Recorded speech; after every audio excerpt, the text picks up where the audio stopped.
To surrender to the creative void is to be penetrated by life itself. After the death of an old identity comes the void. This episode dives into the erotic side of the creative void and how your fear of surrendering to creativity there mirrors your fear of surrendering in love. Most people hate the void because it demands the same thing that real intimacy does, surrendering in the face of the unknown, and that's terrifying. The mind wants a plan, the ego wants control, but the void wants your devotion. Okay, the first point I want to make in this episode is control kills chemistry. The tighter that you cling, the faster the magic dies, right? So last week I talked about an identity death and what happens when this old you needs to have the funeral and bury it. You know what I mean? It's time to let it go. But when this void presents itself after an ending, most people freak out and they start scrambling to try to figure out how they're going to get through it as fast as possible. And just like in a relationship, when you start scrambling to micromanage it, have you ever noticed how fast it kills the passion, how fast it kills the polarity? The magnetism starts to dissolve because there's no mystery, okay? Nobody wants to fuck a spreadsheet.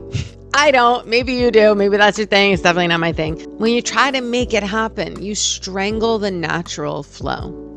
Think about it. A contraction, how are things moving through my hands when they're clenched like this?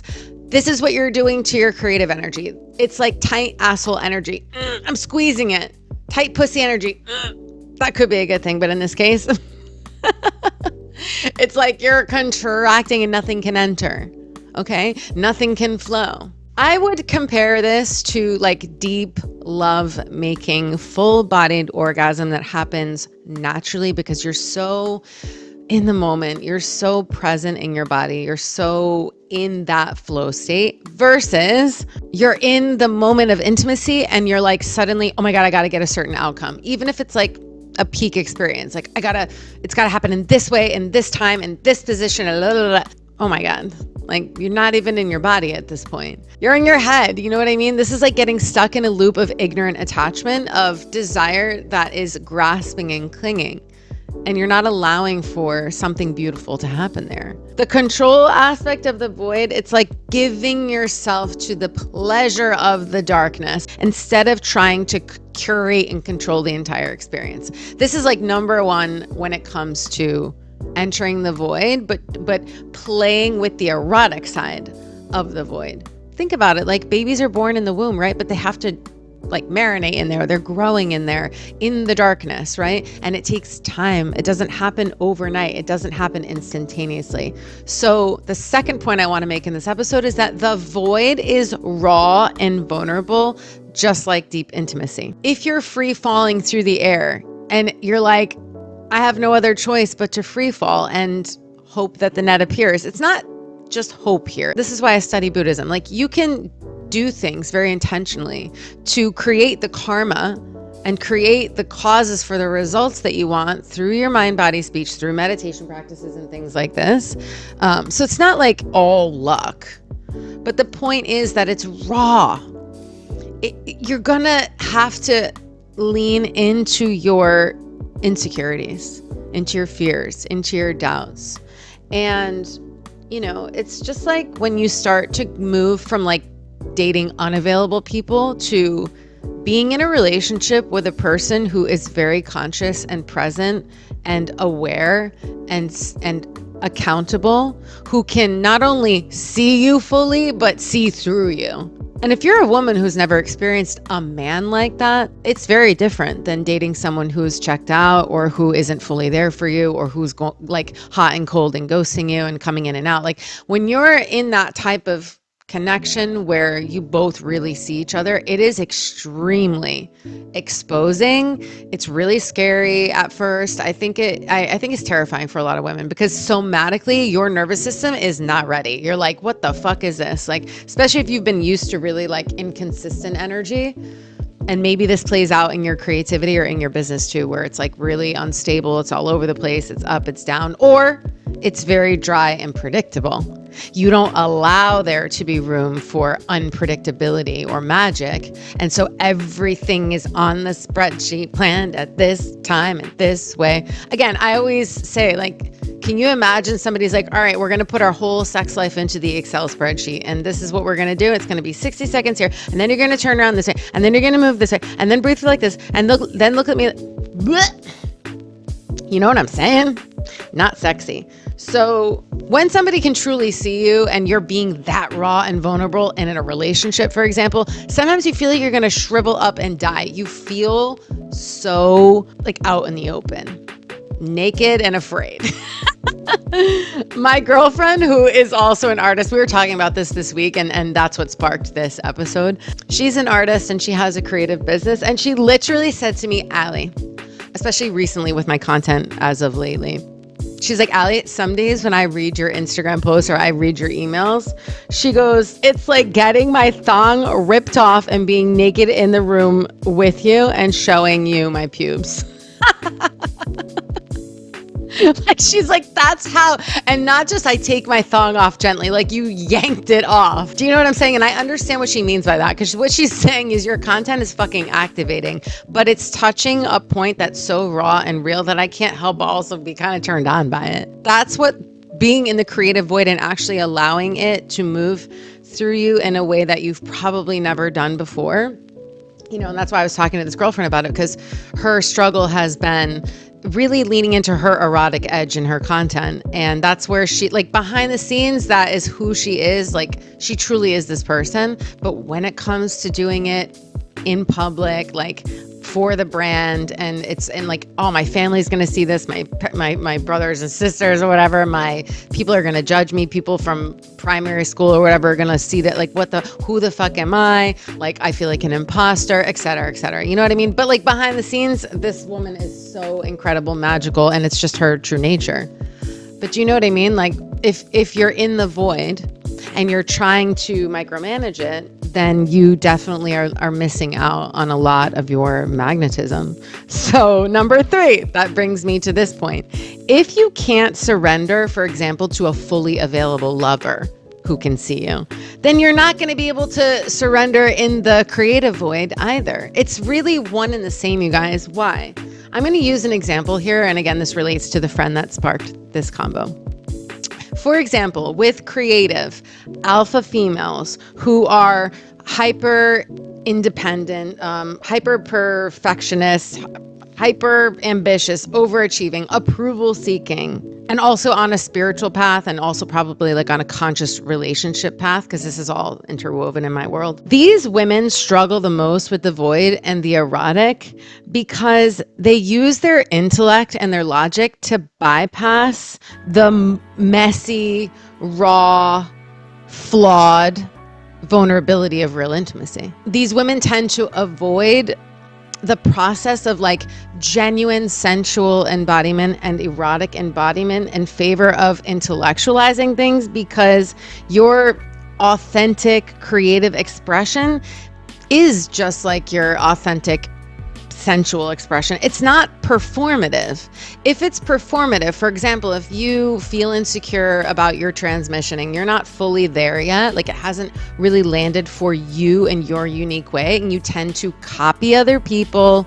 You guys, this has happened to me all throughout my career, and I see it happen, and I know people are doing it, and I see it when it's going on, but it's like, I know that it's coming from a really deep fear and insecurity that your transmission, either 1, isn't good enough, or 2, you haven't actually done the work for it to flow through you. And so you admire a woman who's in her power and in her erotic expression, but you're not humbling yourself and getting into the mud and allowing yourself to be seen imperfect. You're too curated because you feel like if people saw you and you didn't know enough, or you didn't have it all together and you don't have it all figured out, you want to be this like sexy, magnetic, vixen, but actually you're like a terrified inner child is running your whole life, and the little girl in you that still wants mommy or daddy's approval, and you're still looking for gold stars from your followers or from, your spiritual teachers or whatever. If you're out there doing copycat, plagiarizing, and or being performative, like, it's okay. You know what I'm saying? No shame in your game, because honestly, we've all been in that space. I've been there too in the past. I remember those days of being like, God, I wish I could be like that woman. Fuck, I wish I could write like that. Damn it, I wish I could create content like that. That just came through so natural. But it will, you guys, come through you if you can play on the edge of being messy and imperfect and in development. Do you know what I mean? Unfolding. Embodied creative expression or magnetism means taking time, you guys. Do you want to fuck for 60 seconds or do you want to make love for a half an hour? It's up to you. It's okay. Like, maybe one day you want the 60-second quick, and dirty, and then another day you want to do it for an hour. But the point is, embodiment is embodiment, like in your body, and allowing it to come through your body in its most organic way. It's like an unfurling of a rose. Okay. Have you ever seen those like speed frames where they show the rose and it's like blooming, but they do it, sped up? Okay. In nature, it's going to take some time for that rose to bloom and for the petals to open. It's like when a woman is turned on. It takes time. It takes patience. It takes care. It takes nurturing. You want to be nice and pet it and be, you know what I'm saying? Like, or I'm going to try to shove it open. It's like, what do you prefer? So when a woman who is this like alpha female, hyper independent, hyper ambitious and overachieving, they're very, very, very challenged with the patience piece of it and with the surrender part. They don't know how to lean back, to be in the yin energy, to be more, not passive, but receptive. Again, because it feels too scary. They can't control it all. So instead it's like rushing, pushing, forcing. You're like ripping the petals of the rose open. No. And another reason these types of women struggle, and I'm saying this because I used to be this woman, okay? They struggle with the erotic side because of pride and ego, Like, to not have a rigid, set, predictable plan means looking flawed. That triggers shame in a lot of these women, and it triggers a sense of unworthiness. And that's just conditioning. This can be changed, you guys. But that's very high in high achievers, actually, the sort of shame cycle of not being seen as the best in class or the highest, brightest, most shining star. And it's like, it's okay. Many alpha females that are creative in this case, they might actually do well in business, like on the logical, analytical side, but they're not having success in their love life. Women like this either stay single forever or they attract like super mismatched men who are like either passive and like not in their power, or they attract like nice guys, but not men who have integrated their dark energy, their more primal masculine energy. And that's because women like this have not yet integrated their dark feminine energy. And that's why they're attracted to other powerful women, but they're not being humble enough to go do the work slowly but surely, Vulnerability is scary, you guys. And also the somatics of this. So like the sensations that are going to arise, for example, in the creative void, or I don't know, in a relationship where you're not strangling the life out of it. The sensations that arise when you're out of control for most women, especially like this. And I'm also speaking to men here. So if you're a man, obviously, like I'm speaking to you too, if you're this type of man. But this type of man doesn't usually watch my content. The men that watch my content are usually the ones that are the people pleasers and the good boys, and they haven't done the dark masculine work yet. So I do love doing that with men.